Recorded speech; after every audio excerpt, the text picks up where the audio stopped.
안녕하세요. 가족 상담 및 치료의 이정아입니다.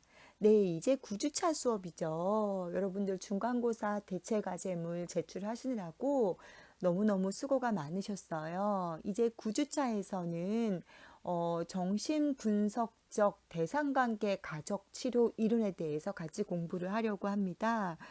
제목이 굉장히 길죠.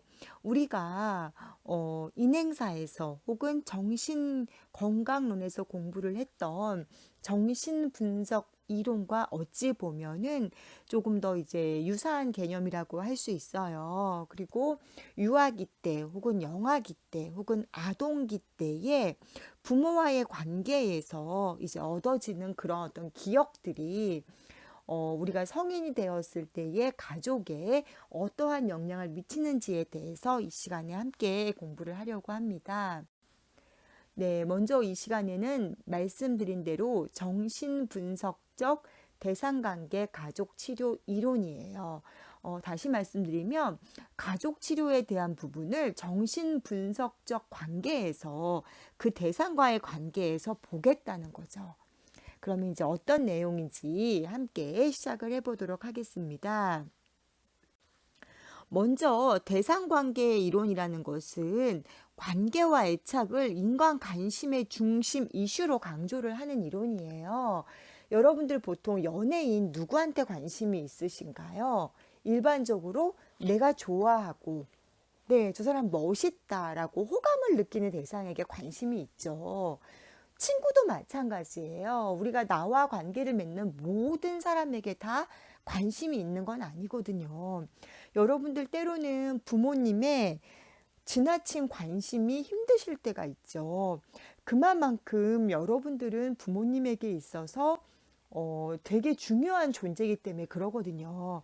즉, 우리는 애착이 있고 뭔가 사랑하고 관심이 있고 그런 사람에게 우리는 네, 뭔가 좀 호감을 갖고 이런 사람에게 관심이 있고 그 사람과의 관계를 굉장히 중요하게 생각한다는 거예요.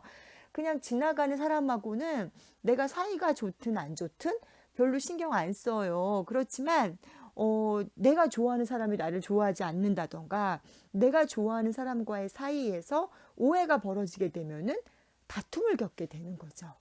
네, 그런 어떤 대상 관계가 그냥 모든 사람과의 대상이 아니라 뭔가 애착을 가지고 있는 그런 관계를 얘기를 하는 거죠. 인간에게는 인간은 사회적 동물이기 때문에 사람과의 관계를 추구하고 형성하고자 하는 본능적인 욕구가 있다 그래요. 그래서 여기서의 대상이라는 것은 오브젝트, 사랑이나 미움을 받는 사람 혹은 장소, 사물, 환상, 우리가 좋아하고 사랑하는 사람도 마찬가지지만 특별하게 미워하는 사람, 이것도 바로 대상이 될 수 있다는 거죠. 그렇기 때문에 여러분이 꼭 사람이 아니어도 애착을 갖는 물건이라던가 이런 것들이 있을 수 있잖아요. 보통 이제 아이가 태어나면 최초의 애정 대상은 어머니예요. 어머니지만 만약에 어머니가 너무 바빠가지고 육아를 제대로 못 하시고 보육기관에 맡긴다던가 아니면 할머님 손에 키우게 되면은 그 대상 관계가 변할 수 있겠죠.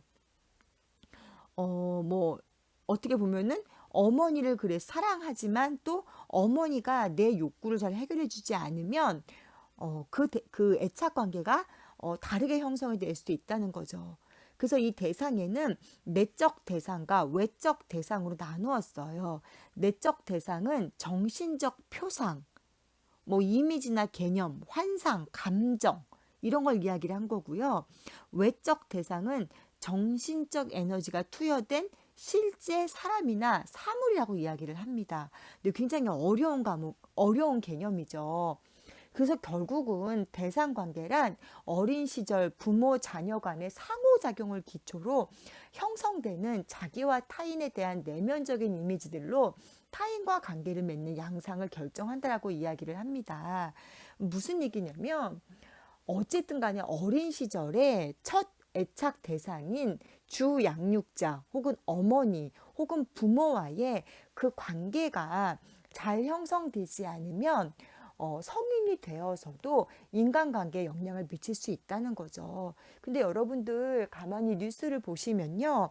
흉악한 범죄를 저지르거나 뭔가 조금 사회생활에 문제 있는 분들을 보면은 분명히 유아기 때 뭐 어머니가 버리고 갔다던가 어머니의 사랑을 충분히 받지 못했다던가 그런 문제들이 분명히 있거든요. 어머니가 뭐 부재했다던가 아버지가 부재했다던가 이런 식으로 사랑을 많이 받고 자란 아이가 인간관계도 보면 잘 맺는다는 그런 얘기예요. 정신분석적 개념은 유아기 때, 아동기 때의 경험을 굉장히 중요하게 생각하는 개념이에요. 이것을 가족 치료 이론에도 가지고 왔다라고 보시면 될 것 같습니다. 아이는 성장 과정에서 부모와의 대상관계와 상호작용 경험을 통해 자기 표상을 형성하고 부모들을 통해 세상 사람들에 대한 대상 표상이 형성된다는 거죠. 부모가 굉장히 엄격해서 아이를 엄격하게 규제하고 규율하고 네, 이런 사람들 같은 경우는 아무래도 인간관계에서 뭔가 예의를 지켜야 되고 절차를 지켜야 되는구나 이제 이런 것들을 알게 되고 반대로 부모님이 무조건적인 사랑을 하고 수용적이고 다 허용한 사람은 세상에 별로 어려운 게 없구나. 다 이렇게 때를 부리고 이렇게 하면 되는구나라는 것들을 알게 된다는 거죠. 아이가 처음으로 갖는 인간관계의 기본이 부모와의 관계거든요.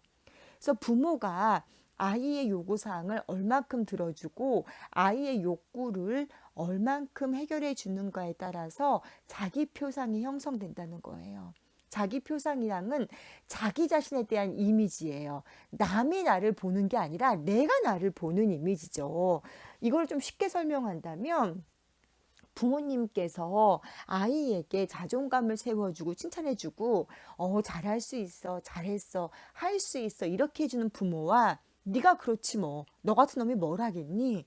자, 이렇게 말을 해주는 부모와 거기에서 아이는 자기 자신을 바라보는 이미지에 대해서 네, 편집을 하게 되는 거죠. 부모님이 설령 내가 그런 아이가 아닌데 부모님이 아니야, 너는 할 수 있어. 조금만 노력하면 될 것 같아. 이렇게 해준 부모님이 계시다면 뭔가 자신감을 갖는데 내가 잘한다 할지라도 네가 그렇지 뭐, 너 같은 놈이 뭘 하겠어. 이런다면 맞아, 나는 해도 안 돼. 이런 이미지를 갖는다는 거예요. 이 안에는 자아 개념, 자아 존중감, 자아 정체감 등의 용어로 설명이 가능하다는 거죠. 자기 표상, 바로 자기 자신이. 그래서 여러분들 사회생활을 하다 보면요. 겉으로 보기에 굉장히 괜찮거든요. 근데 자존감이 굉장히 낮은 사람이 있어요. 또 반면에 진짜 별로 뭐 보잘것 없는 것 같은데 자존감이 또 굉장히 높은 사람이 있거든요. 그러니까 이런 부분들을 보면서 우리가 자기 표상을 어떻게 갖는가, 이것은 부모를 통해서 바라보는 나의 이미지로 설명할 수 있다는 거죠. 대상 표상은 다른 사람에 대한 이미지와 생각, 정서 등 전체적인 인식이라는 거예요. 자기 표상은 내가 내 자신을 바라보는 거고 대상 표상은 내가 다른 사람을 바라본다는 거죠. 이게 내가 나 자신을 바라보는 개념도 중요하지만 내가 다른 사람을 바라보는 개념도 상당히 중요하다는 거예요. 세상을 얼마나 그릇된 눈으로 바라보는지 아니면 얼마나 비판적인 태도로 바라보는지 이런 것들은 인간관계에 영향을 미친다는 거죠. 내가 자꾸 남들을 비판하고 인색하게 생각을 한다면은 좋아하지 않겠죠. 그렇기 때문에 자기 표상도 중요하지만 대상 표상도 중요하다는 것입니다. 자기 표상과 대상 표상은 생애 초기 주 양육자와의 관계 경험과 상호작용에서 형성이 된다고 이야기를 합니다. 우리 일반적으로 생애 초기의 주 양육자는 보통 어머니죠. 아무리 어머님이 뭐 보육기관에 맡기시든가 조부모에게 양육을 맡기신다고 할지라도 보통 태어나가지고 이제 뭐 몸조리를 하던가 육아휴직 기간 동안에는 보통 아이와 함께 하기 때문에 생애 초기의 주 양육자는 어머니인 경우가 많아요. 그럼 어머니와의 관계 경험에서 여러분들 요즘에 심심치 않게 아이를 방치하고 밖에 나가 술을 먹는다던가 뭐 PC방 같은 게임을 하고 와서 보니까 내 아이가 뭐 죽어 있다던가 아이가 아팠다던가 이런 얘기들이 뉴스에서 심심치 않게 나오잖아요. 지금 우리가 생각할 때에는 아니 어떻게 아이의 엄마가 그럴 수 있지라고 생각하시겠지만 모성이 성숙되지 않는 경우는 뉴스에 보듯이 그런 경우가 나온다는 거죠. 그런데 문제는 뭐냐? 그런 경험을 당한 아이가 갖는 네, 상호작용, 관계 경험. 아, 우리 엄마가 나를 방임했어. 이것과 엄마가 아이를 정말 신생아 때는 100% 타인의 도움이 없으면 살아갈 수 없거든요. 우유를 먹여줘야 되고, 기저귀를 갈아줘야 되고, 뭐 이런 것들 씻겨줘야 되고, 이런 속에서 주 양육자가 그 역할을 다 해주고, 사랑을 충분히 받고 애착이 형성되는 것과는 비교적 다른 개념이겠죠. 그렇기 때문에 자기 표상과 대상 표상은 상호작용을 한다는 거예요. 그리고 이 과정에서 형성되는 것이 바로 대상 관계, 즉 내가 나를 바라보는 모습, 이미지와 내가 세상 혹은 타인을 바라보는 이미지는 상호작용을 한다는 거죠. 이 과정에서 형성되는 것이 바로 대상 관계다. 이것은 자기 표상과 대상 표상의 상호작용을 통해 형성되는데 대인 관계를 시작하거나 끝내는 어떤 특성과 패턴, 주변의 다른 사람들과의 관계를 맺는 방식에 대한 일관된 형태래요. 굉장히 중요한 개념이죠. 상대방하고 어떤 인연을 맺거나 관계를 가질 때에 자기 생각만 중요한 사람이 있어요. 자기 표상만 굉장히 발달된 사람인 거죠. 예를 들면은 뭐 직장이든 연인이든 친구든 어떠한 조직 생활에서 무언가를 시작하고 끝낼 때는 나 혼자 끝내는 게 중요한 게 아니라 타인과 협의도 돼야 되고 뭐 인수인계 과정도 필요하고 이런 게 필요한데 이런 거 다 무시하고 내가 싫으니까 그만할래요. 뭐 이런 것들. 이 경우는 자기 표상만 발달돼 있고 대상 표상은 중요하지 않은 거죠. 반면에 본인은 지금 막 힘들어서 끝내고 싶은데 내가 없으면 이게 안 될까 봐 남의 눈을 의식하고 남의 입장만 생각해서 지금 내가 죽어가는데 이걸 질질 끌고 가는 거예요. 이거는 자존감, 자기 표상은 굉장히 낮으면서 대상 표상만 발달돼 있는 거죠. 그러니까 나도 소중하고 내가 바라보는 타인도 굉장히 소중한 존재예요. 우리가 이것들을 무시한다면 잘 살아갈 수 없겠죠. 바로 이것이 주변 사람들과 혹은 어떤 일을 시작하거나 할 때에 시작하고 끝내는 일관된 패턴이라는 거죠. 대상 관계는 자기와 외적, 내적 대상과의 상호작용입니다. 자기 표상과 대상은 독립적으로 존재하는 것이 아닌 대상 관계 구성 단위인 관계 속에 존재를 하는 거고요. 관계는 자기 표상이나 내적 대상 표상으로 이루어지며 이 둘은 욕동이나 사랑이나 미움과 같은 정서들에 의해서 연결이 된다는 거예요. 그러니까 무슨 얘기냐면은 어쨌든 사람은 자기 혼자 살아갈 수가 없잖아요. 네. 자기 혼자 살아갈 수가 없기 때문에 욕동, 사랑, 미움 이런 감정들을 이야기하는 거예요. 우리가 상호작용을 하는 인간인데 내 의지대로 나만 사랑하고 그렇게 살아갈 수는 없잖아요. 때로는 사람의 그런 어떤 의지도 봐야 되는 거고, 이런 거 욕동이라는 것은 프로이드가 만든 개념인데요. 사고와 감정을 유발하는 원동력이라고 이야기를 해요. 또 어떻게 보면 본능이라고도 얘기를 하는데 뭔가 생각을 하게 하는 원동력이라는 이야기인 거죠. 자, 그런데 이러한 것들이 나를 중심으로 내 생각만 하고 나만 중심으로 갈 수는 없다는 거예요. 반대로 나는 무시하고 타인만 생각할 수도 없는 거죠. 바로 그 상호작용에서. 그런데 여러분들 상호작용할 때 나만 생각하는 이기적인 거든 타인만 생각하는 이기적인 거든 결론적으로는 뭐냐? 관계에서 중요한 거거든요. 여러분 그 대상을 여러분이 사랑하고 귀하게 여기는 대상이라면 내가 조금 손해봐도 그 사람의 입장을 배려해 줄 수 있어요. 그쵸? 그런데 나한테 별로 잘해주는 존재도 아니고 미워요. 그 존재가. 이렇게 되면은 배려하고 싶지 않은 거죠. 바로 인간관계에서. 이것들은 감정과도 연결이 되어 있고 상호작용 속에도 연결이 되어 있다는 거예요. 나한테 별로 잘해주지도 않고 나를 좋아하지도 않고 피해를 주는데 내가 굳이 그 사람을 배려할 이유가 있을까? 라는 생각들을 네, 갖게 된다는 거죠. 어찌 보면 굉장히 네, 무서운 개념일 수도 있어요. 그런데 제가 지금까지 가족 상담 및 치료라는 과목을 수업을 하면서 계속 강조했던 내용이죠. 상호작용을 통해서 가족 간에도 상호작용을 통해서 그 관계가 형성이 된다는 거예요. 말하는 거라든가 행동하는 거. 그래서 우리가 밖에 나오면 타인에게는 예의를 갖춰야 되기 때문에 함부로 하지 못하지만 가족 간에는 편하게 여기고 함부로 하는 것들이 제가 많다고 말씀을 드렸었죠. 성장 과정에서 형성되는 자기 표상과 대상 표상은 자기 자신이나 타인에 대한 객관적인 지표는 아니죠. 주관적인 거죠, 오히려. 내가 나를 바라보는 거고 내가 남을 혹은 세상을 바라보는 거니까. 그런데 부모들이 아이에게 어떠한 방식으로 양육을 하는가, 또 어떻게 피드백을 하는가에 따라서 이 관계가 달라질 수 있다는 거예요. 그러니까 보통 우리가 왜 TV에서 드라마에서 보면은 굉장히 부잣집에서 부유하게 자란 사람은 세상을 다 아름답게 보고 굉장히 너그럽죠. 이해심도 많고 양보도 잘해요. 왜냐하면 굉장히 너그러운 환경 속에서 경쟁이라는 것을 별로 하지 않고 전부 다 내 거였거든요. 그냥 내 맘대로 하면 되고 부모가 나를 도와주는 이런 존재였고 다 모든 중심이 귀하게 컸고 이러니까 굉장히 너그러운 거죠. 그런데 만약에 굉장히 가난한 집에 형제가 많아서 되게 많은 희생을 했어야 됐고 막 많은 양보를 해야 되는 상황에서 자랐다. 그러면 이 사람은 지금까지 내가 계속 양보하고 컸는데 또 양보해야 되나? 이번엔 양보하기 싫어라고 욕심이 생기는 거죠. 바로 이 양육 방식, 양육 환경에 따라서 자기 표상과 대상 표상이 달라진다는 거예요.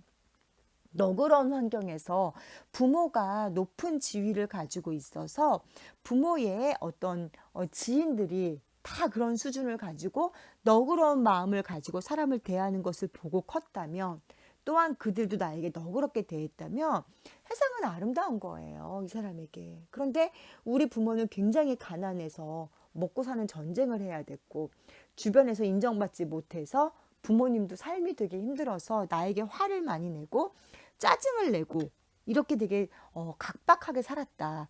이러면은 이 사람에게는 세상이 그렇게 아름다운 곳은 아니라는 거죠. 결국은 이 어린 아이들은 성장 과정에서 세상을 바라보는 눈, 자기를 바라보는 눈이 바로 양육 방식, 또 피드백 이런 것들. 아까 말씀드렸죠? 너는 참 잘하고 있어. 너는 잘할 수 있어. 이렇게 해주는 부모와 네가 뭘 하겠니? 니까짓 게. 뭐 이렇게 얘기를 하면서 우리 가장 유명한 일화가 있죠. 표창원 교수의 이야기예요.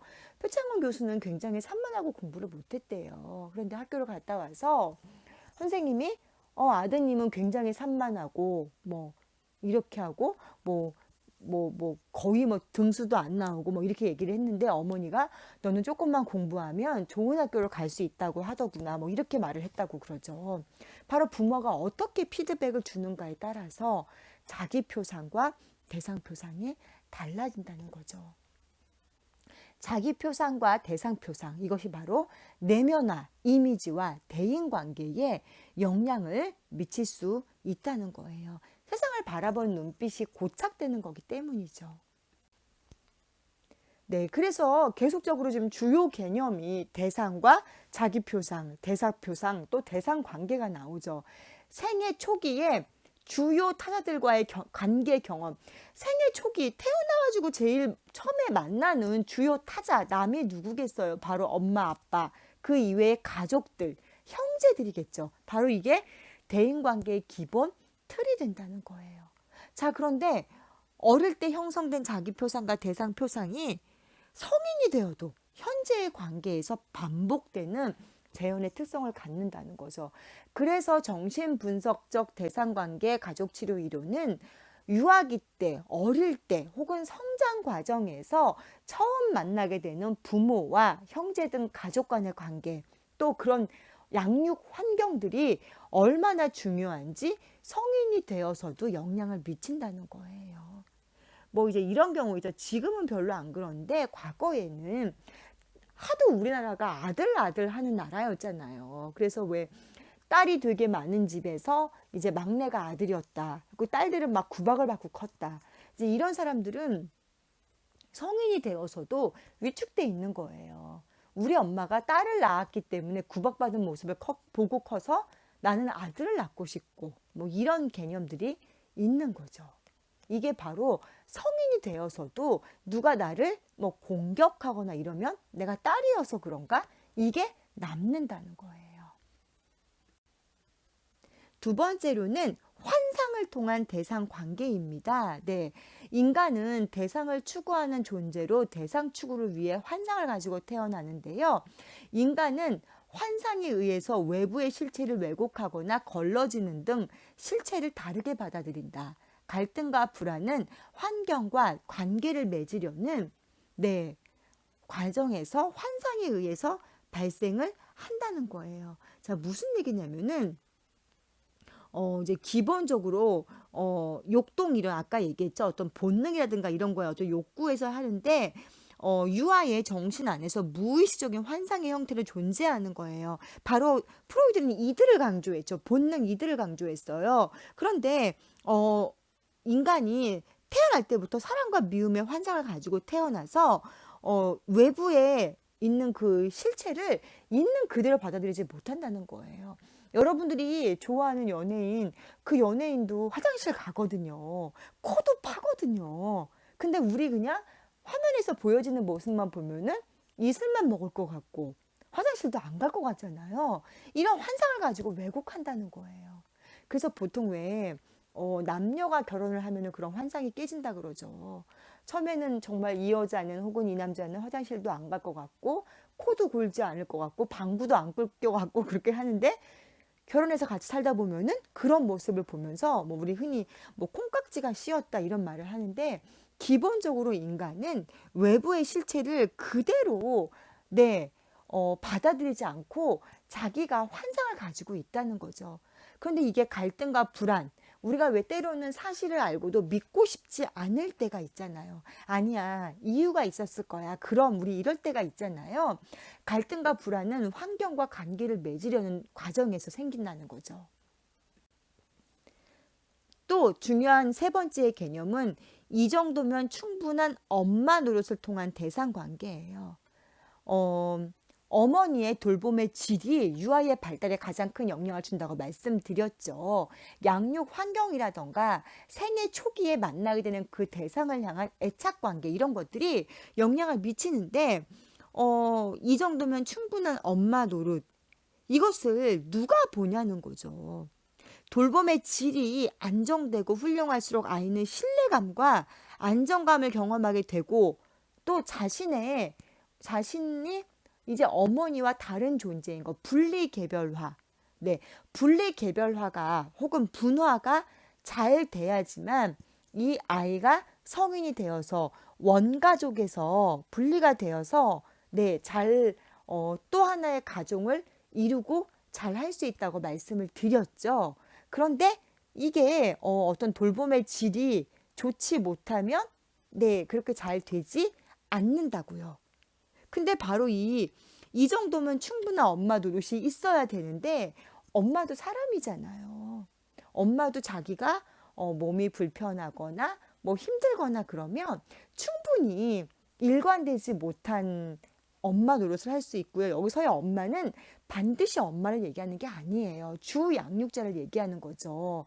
아까 말씀드린 대로 엄마가 아이를 냅두고 무슨 뭐 밖에 나가서 PC방 게임을 한다던가 혹은 술을 먹는다던가 이렇게 엄마가 아이에게 안정된 어떤 그 욕구를 받아주는 돌봄이라는 것은 아이가 배고플 때 우유를 주고 기저귀가 젖었으면 바꿔주고 또 말 걸어주고 눈 맞춰주고 이런 걸 이야기하는 건데 엄마가 이제 아이를 방치하게 되거나 혹은 기분이 좋을 때는 되게 잘해주거나 기분이 나쁘면은 막 화를 내거나 이러면 아이는 분리개별하고 안 된다는 거예요. 그래서 보통 우리가 이제 부모님이 다 안정된 뭐 돈이 많고 적을 떠나서 부모님의 관계가 좋고 안정된 상황 속에서 아이를 키웠을 때 그 아이가 보통 사회생활도 안정되게 하고 성격도 네, 많이 무난해진다고 할 수 있겠는 거죠. 자, 그래서 주요 개념을 보시면은 분리개별화를 통한 대상 관계가 나와요. 그 얘기는 어머니로부터 이제 유아가 독립해 나가는 심리적 탄생의 단계인 거죠. 처음 아이가 태어났을 때는 부모의 절대적인 도움과 보살핌이 있는데 이제 언제까지 돌봐줄 수는 없는 거잖아요. 그래서 이제 그 과정 속에서 아이도 하나의 인격체로서 근데 이 과정이 생애 초기에 그 대상, 만나는 대상이 주 양육자와의 관계가 명확하게 구분되고 안정돼야지만 가능하다는 것인 거죠. 아까도 말씀드렸듯이 어머니를 통해서 일괄된 어떤 양육을 갖는 이런 태도가 굉장히 중요하다고 할 수 있는 거예요. 그것들이 되지 않는다면 이렇게 분화되는 과정조차도 원만치 못하게 될 수 있는 거고 또한 이것들은 성인이 되어서도 인간관계에 영향을 미치는 게 되는 거죠. 이렇게 이 정도면은 충분한 엄마 노릇까지도 잘 하는 과정이 필요해서 이제 여긴 단계가 있습니다. 첫 번째로는 자폐기예요. 외부 대상에 대한 인식이 전혀 없이 우리 보통 자폐야 그러면은 외부의 자극에 대한 반응이 없잖아요. 그런 인식이 전혀 없이 오직 자기만의 세계에 갇혀 있는 상태인 거예요. 자기만의 세계에. 보통 이제 1개월까지 이때는 뭐 이렇게 눈을 맞추거나 이런 반응도 쉽지 않은 시기죠. 정말 갓난 아이예요. 이제 그 다음에 관계가 지나고 나면은 공생기가 되는데 2에서 6개월이죠. 정서적 만족감의 경험으로 자기 신뢰 및 자기 존중감의 바탕이 되는 시기다. 자, 이때는 어머니하고 계속 붙어 있어야 되죠. 즉, 주 양육자가 물론 이제 자폐기 때도 하는데 오히려 이때는 누가 돌봐주든 반응이 없다는 거죠. 자기만의 세계에 있기 때문에. 하지만 공생기에는 주요 타자, 보통 이제 어머니죠. 강한 애착을 느끼는 거예요. 그래서 엄마가 안으면은 뭐 울음을 그치는 아이들 많이 있죠. 엄마와 나는 하나라고 느끼는 거예요. 이 단계쯤엔 아마 이제 외부 대상, 엄마하고 나는 하나지만 이제 약간 뭐 아빠의 영역이 있다던가 뭐 이런 식으로 그게 어떤 개별이 되는 거죠. 자폐기와 이제 공생기를 거치면서 가능해진 단계가 되는 것입니다. 분리개별화를 위한 대상 관계인데요. 먼저 분리개별화 단계입니다. 첫 번째 분화 단계예요. 어머니로부터 심리적으로 분화하는 단계라는 거죠. 바로 이 첫 단계는 6에서 뭐 9개월, 10개월 이때는 막 걷기 시작하거나 첫 발을 내딛는 그 시기인 거죠. 지금까지는 어머니와 나를 하나로 봤다고요. 그런데 이제 이 시기는 낯가림이 있어서 엄마하고 떨어지지 않으려고는 하지만 다른 사람이 눈에 들어오는 거죠. 다른 사람을 보면 운다던가 이런 반응들을 하는 것이 이게 어떻게 보면은 이 단계가 바로 그 분할을 통한 첫 단계라고 이야기할 수 있는 거예요. 요 단계를 통해서 이제 심리적으로 불안은 하지만 이제 어찌 보면 요 단계를 통해서 엄마하고 나를 그 하나라고 인식했던 그 관점이 그 변화하는 과정이라고 할 수 있는 거죠. 어떻게 보면 요 시기에서 이제 유아는 엄마하고 기존에 하나같이 했지만 타인도 보게 되면서 하지만 지금도 여전히 어머니로부터 그 심리적 분해를 해 나가기 시작하지만 엄마가 안전지대가 되는 거예요.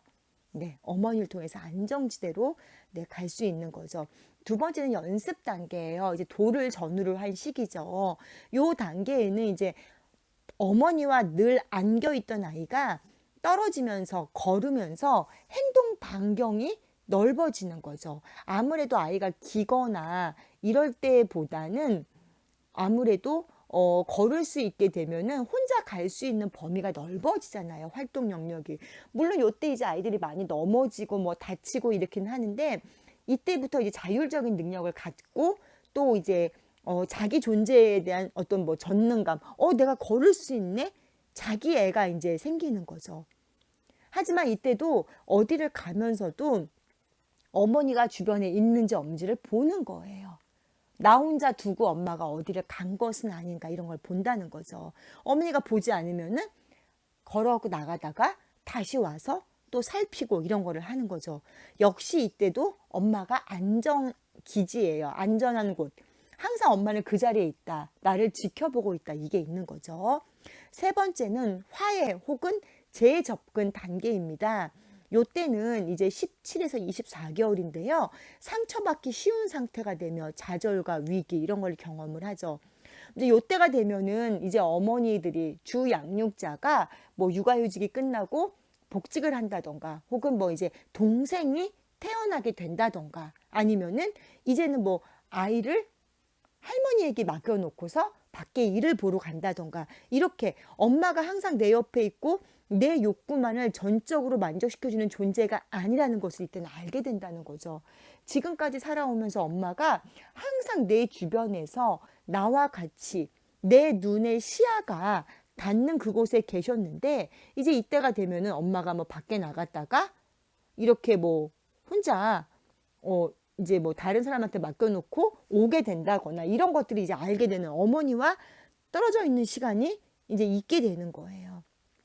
또 그리고 이제 이 사람이 어머니가 항상 내 옆에만 있지 않기 때문에 항상 좋은 사람은 아니라고 생각을 한다는 거죠. 네 번째는 정체감 확립 및 대상 항상성 형성 단계예요. 2세부터 4세. 이제 보통 이때는 만 나이이기 때문에 우리나라의 나이로 뭐 3세부터 5세, 6세까지를 이야기를 하는 거죠. 바로 이제 뭐 보육기관에 갈 나이, 그때를 얘기하는데요.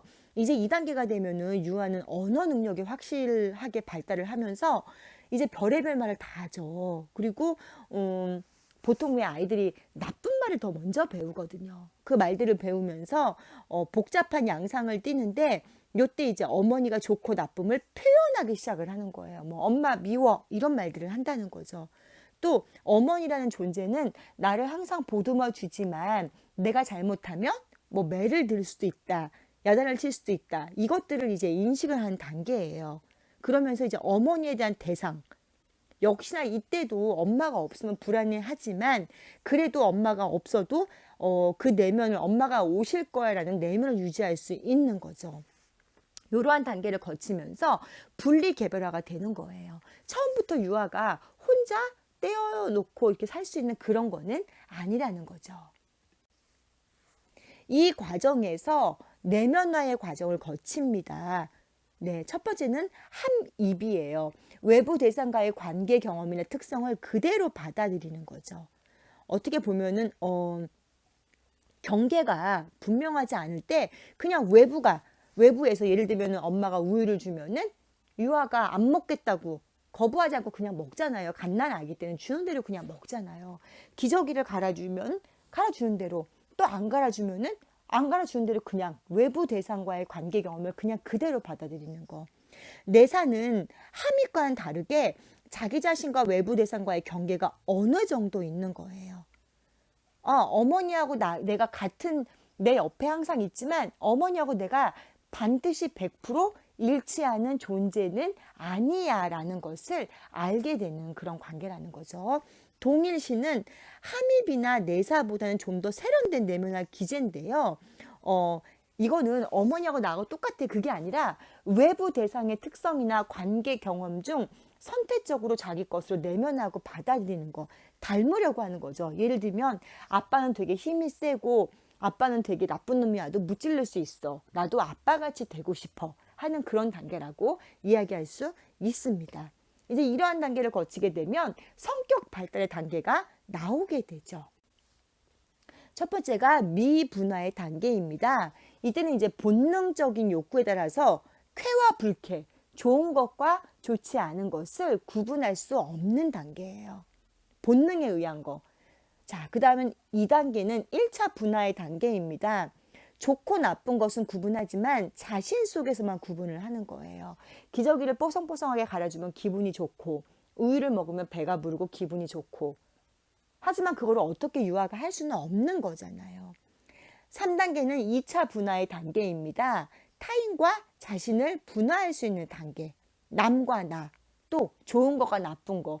어떻게 보면 약간 흑백 논리의 개념인 거죠. 요 단계가 지나게 되면 3차 분화의 단계가 되겠죠. 자신과 타인 속에서 좋고 나쁨을 이제는 구분할 수 있는 거예요. 네가 이렇게 하면 친구가 기분 나쁘겠지. 그러니까 친구를 때리면 안 돼. 라는 것을 배우는 거죠. 네 물건을 친구가 만지면 너 기분 나쁘잖아. 친구도 네가 이것을 만지면 기분이 나쁘단다. 좋고 나쁨을 알게 되는 거죠. 그리고 네가 이렇게 하면 기분 나쁘지. 친구도 그래라는 그 개념을 이해할 수 있는 단계가 되는 거예요. 마지막으로는 수정 보완의 단계입니다. 현재 관계에서 보다 잘 적응할 수 있도록 내적 구조를 변화하는 그런 단계라고 할 수 있는 거예요. 이제 기본적인 개념은 익혔지만 이것을 좀 더 인간관계 혹은 대상관계에서 좀 더 세련된 단계로 나아갈 수 있게 하는 거죠. 자, 그 다음에 이제 우리 교재에서 가족의 역기능이 나옵니다. 이러한 관계를 통해서 사람은 자기 분화가 되어 가는데 가족이 역기능이 되는 원인은 첫 번째로는 잘못된 부모 노릇이 있다. 자, 우리 앞서서 이 정도면 충분한 엄마 노릇이라는 개념을 배웠죠. 지나치게 완벽하거나 혹은 방임하거나 이것은 잘못된 노력이라는 거죠.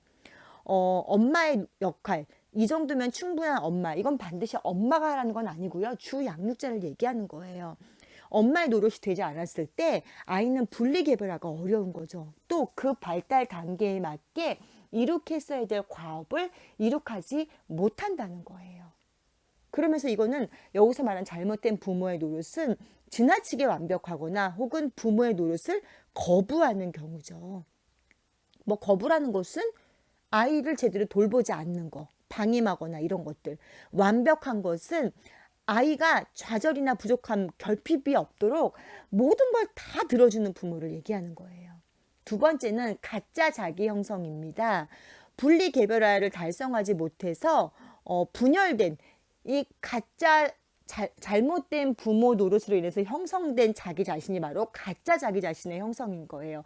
인과관계에 있다고 할 수 있겠죠. 발달 과정에서 적당하게 부모와 내가 분리가 됐어야 되는데 그것이 분리가 되지 않았다는 거죠. 이제 그렇게 되면 결과적으로 역기능적 성격 장애를 갖게 되는 거예요. 뭐 분열적 성격 장애, 경계성 성격 장애, 자기애성 성격 장애. 우리 정신건강론 시간에 다 같이 공부를 하셨죠. 타인에 대한 어떤 고통을 공감하지 못한다던가 아니면은 모든 게 자기 중심이라던가 이런 어떤 안 좋은 부분들을 가질 수 있다는 거죠. 그렇다면 우리가 어떠한 상담 목표를 가져야 되는가? 분리개별화가 잘 돼야지만 가족의 기능이 발달을 하고 또 그런 환경 속에서 자란 유아가 성인이 되어서도 인간관계에 영향을 미치며 원만하게 가족생활을 할 수 있다고 말씀을 드렸죠. 그렇기 때문에 분리개별화 통합에 중점을 두고요. 상담자는 지금의 현실에 바탕을 둔 전인적이고 건강한 사람으로 상대방과 대상관계를 형성하고 상호작용을 할 수 있게 한다는 거죠. 이미 지금 성인이 되었는데 건강하지 못한 인간관계를 가지고 있어요. 이런 경우에 무엇이 문제인지를 좀 보면서 어디서부터 잘못된 건지를 짚어나가는 과정이 필요하다는 거죠. 세 번째는 내담자가 자신과 다른 사람들에 대해서 현실적이고 수용적인 태도를 갖게 한다는 거죠. 자기만 옳다고 강조하는 것이 아니라 이야기를 하는 거죠. 상담 기법은 먼저 공감적 이해와 해석입니다. 그것 때문에 힘드셨군요. 자라오는 환경에서 이러한 일이 있으셨군요. 네, 충분히 그럴 수 있습니다. 이렇게 이야기를 하는 거죠. 두 번째는 과거에 어떤 아픔이 있었든 지금 여기라는 것을 중요하게 여기시라는 거예요. 많은 일들이 벌어지지만 현재가 중요하고 지금 내 옆에 있는 사람이 중요하고 내 옆에 있는 어떤 상황들 이런 것들이 중요하다는 것을. 마지막으로는 역전이의 활용입니다. 역전이는 상담자가 자신에게 내면화되어 있는 과거 무의식적인 어떤 생각이나 대상관계를 패턴을 반복하는 걸 이야기를 하는데요. 우리 전이와 역전이가 있죠. 대상자의 것들이 상담자에게 영향을 미치는 것은 전이에요. 그런데 역전이는 그 반대가 되는 거죠. 이렇게 내담자에게 투사를 하는 거예요. 상담자는 역전이가 나타난다는 것을 통찰을 하면서 그것들을 심어주는 거죠. 이미 상담자에게 개념이 잡혀 있고 이러한 것들을 내담자에게 넣어주는 부분인 거예요. 왜냐하면 지금 현재로서는 상담자가 대상 관계가 명확하게 또 건강한 개별화, 자기 분화가 되지 않은 상태거든요. 이것들을 이미 지금 그런 상태를 이루어 놓은 상담자가 대상자에게 이거를 역전이를 시켜주는 거예요. 그래서 자기 노출이라던가 라포 형성을 통해서 지금 현재의 상담자가 가지고 있는 그런 기법들 혹은 과거의 경험들 이런 것들을 내담자에게 간접 경험을 시켜주는 그런 방법이라고 할 수 있겠습니다. 이 정신분석적, 이 프로이드의 이런 기본 정신분석적에 관한 이론들은 우리 사회복지뿐만이 아니라 사회학, 유아교육, 보육, 심리학 등 굉장히 여러 분야에 많은 영향을 미쳤는데요. 이러한 것들은 유아기 때의 경험, 영아기 때의 경험을 굉장히 중요하게 하고 그 안에서 양육자와의 관계, 애착 형성 이런 거에 보통 키포인트를 두고 있다는 것을 우리가 기억하면 좋을 것 같겠습니다. 자, 이렇게 해서 9주차 수업이 끝났습니다. 여러분 함께 올려드린 동영상 같이 보시고요. 과제가 나갈 거예요. 그래서 과제를 제출해 주시면 좋을 것 같습니다. 네, 긴 시간 동안 수고 많으셨고요. 저는 10주차에서 다시 여러분과 만나 뵙도록 할게요. 10주차에서는 이제 오늘과 마찬가지로 가족 상담 및 치료 이론인데요. 이제 여러 가지 아까 우리 처음에 컨텐츠 보여드렸던 여러 가지 이론들이 있는데 이제 또 다른 이론들을 함께 살펴보면서 가족 상담 및 치료 이론에는 또한 어떠한 이론들이 있는지 기초 지식이 되는 것은 무엇인지에 대해서 함께 공부해 보도록 하겠습니다. 여러분 수고 많으셨습니다. 감사합니다.